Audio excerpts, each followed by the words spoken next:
መልስ የለም። አላህ ነው እንዲያዘዘ አለችው።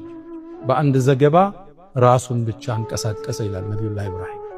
አንድን ቃል ተናገረች፣ ተስፋን ያዘለ እንደሱ ከሆነማ አላህ ይጥለንም አለች። ተቀመጠች። እዛ ምድረ በዳ ላይ የያዘችው ውሃ አለቀ፣ ምግቧ አለቀ፣ ጡቷ ደረቀ። ሕፃኑ እስማኤል ያለቅሳል አለይሂ ሰላም።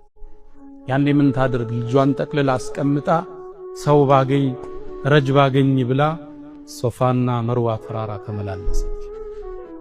ከሶፋ ትነሳለች፣ ወደ መርዋ ተራራ ትወጣለች።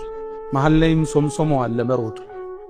እንደገና ትወጣለች 7 ዙር ተስፋ አርጋለች። ሰበብን ግን አልተወች። ሩጫውን ሶምሶማውን አልተወች።